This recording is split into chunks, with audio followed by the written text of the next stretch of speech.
Y'all, Diddy is going to prison. Sean Diddy Combs just got sentenced to 50 months. That's over 4 years behind bars. And that's not even counting the 80-plus civil lawsuits he's still facing. When I tell you this is the biggest fall from grace in hip-hop history, I mean it. From billionaire mogul to federal prisoner, this scandal has destroyed everything Diddy built over 3 decades. Welcome back to Donkey Gossip, where we bring you the unfiltered celebrity tea. If you're new here, hit that subscribe button, because this Diddy situation is massive, and we're breaking down every single detail. Let's get into it. So, on October 3rd, 2025, Diddy was sentenced to 50 months in federal prison. That's 4 years and 2 months, plus a $500,000 fine. Now, he was originally facing charges for racketeering, sex trafficking, and transportation for prostitution.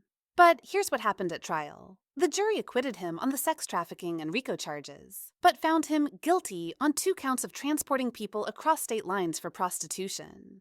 So basically, Diddy escaped life in prison, but he's still doing serious time. And honestly, a lot of people think he got off easy. Because when you look at everything he's been accused of, 50 months seems light. Let me break down how we got here. This whole scandal started in November 2023, when Diddy's ex-girlfriend Cassie Ventura filed a bombshell lawsuit. She accused him of rape, physical abuse, sex trafficking, and forcing her into what Diddy called freak-offs. Those are drug-fueled sex parties where Diddy would make Cassie and male sex workers perform while he watched, filmed, and directed everything. The lawsuit was graphic, you guys. Cassie described over a decade of abuse, beatings, and being forced into degrading sexual situations. And the wildest part? Diddy settled with her in less than 24 hours. He paid her an undisclosed amount to make it go away. Which, if you're innocent, why would you settle that fast? Make it make sense. But that settlement didn't make the problem go away. It opened the floodgates. After Cassie came forward, 80-plus other people filed lawsuits against Diddy. We're talking men, women, some who were minors at the time of the alleged assaults. The accusations span from the 1990s all the way to 2024. That's 3 decades of alleged abuse. And the stories are horrific. Multiple accusers say they were drugged at Diddy's famous white parties, those lavish celebrity events he used to throw. They'd wake up disoriented, sometimes with injuries, sometimes with evidence they'd been sexually assaulted. Others say they were forced to participate in the freak-offs or threatened if they tried to leave. One accuser, a former stylist named Deontay Nash, testified during Diddy's trial. He said he endured a decade of sexual harassment, physical violence, and threats. Nash described being forced into uncomfortable situations and fearing for his life if he spoke out, and he's not alone. Dozens of people have come forward with similar stories. Now, let's talk about the freak-offs because they were a major part of the federal case. According to prosecutors and testimony, Diddy would plan these elaborately staged sex marathons. He'd stock hotel rooms with baby oil, lubricant, drugs, and lighting equipment. Then, he'd bring in Cassie or other women and male sex workers, and film everyone having sex while he directed and sometimes participated. These freak-offs could last for days. People would be so drugged they couldn't consent or leave. And Diddy allegedly used the footage as blackmail to keep people silent. He'd threatened to release the tapes if anyone tried to expose him or go to authorities. When Homeland Security raided Diddy's homes in March 2024, they found computers, hard drives, and tons of evidence. Prosecutors said they had videos, text messages, financial records, everything they needed to prove Diddy was running a criminal enterprise. But here's where it gets interesting. At trial, the jury saw all that evidence and still acquitted him on the trafficking and RICO charges. Why? Defense argued that everything was consensual. They said the women and sex workers were paid, that everyone knew what they were signing up for, and that Diddy never forced anyone to do anything.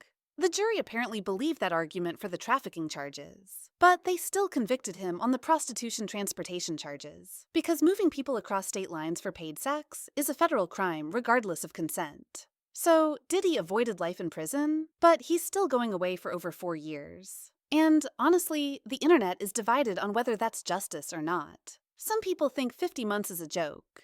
They're saying Diddy is rich, powerful, and got special treatment. One person tweeted, "Diddy had 80-plus accusers and only got 4 years? The system is broken." Another said, "He'll probably serve 2 years with good behavior and come out like nothing happened." But other people are saying the jury did their job. They looked at the evidence and convicted him on what they could prove beyond reasonable doubt. And that's how the legal system is supposed to work. You can't convict someone just because you think they're guilty. You need evidence. What makes this even more complicated is that Diddy is still facing all those civil lawsuits. The criminal trial is over, but the civil cases are just getting started. And in civil court, the burden of proof is lower. So even though he was acquitted on trafficking, he could still lose those civil cases and owe millions in damages. Attorney Tony Busby, who represents over 100 of Diddy's accusers, released a statement saying, "The criminal trial proved there was rampant drug use, sexual activity, and refusal to take no for an answer. Our cases are strong, and we will continue filing." So Diddy's legal nightmare is far from over. Now, let's talk about the fallout. Diddy's entire empire has collapsed. Bad Boy Records is done. His business partnerships are gone. Macy's pulled his Sean John clothing line. Revolt TV forced him to step down. His reality show got canceled. Even the key to New York City that Mayor Eric Adams gave him, Adams asked for it back. That's how fast his legacy crumbled. And financially, Diddy was worth over $1 billion at his peak. But between legal fees, settlements, and lost business deals, that number has dropped significantly. Some estimates say he's burned through hundreds of millions just fighting these cases. What's also wild is how public opinion shifted. For decades, Diddy was seen as a hip-hop icon, a business genius, a cultural leader. People looked up to him. But now, his name is synonymous with abuse, exploitation, and criminal behavior. That's a legacy he can never escape. There are already documentaries about him. 50 Cent is executive producing one for Netflix called Diddy Do It, and all proceeds are going to sexual assault victims. Peacock and Investigation Discovery both released multi-part docs diving into the allegations. Diddy's story is being told whether he likes it or not. All right, you guys, that's all the tea on Diddy's 50-month prison sentence. Drop a comment and let me know your thoughts.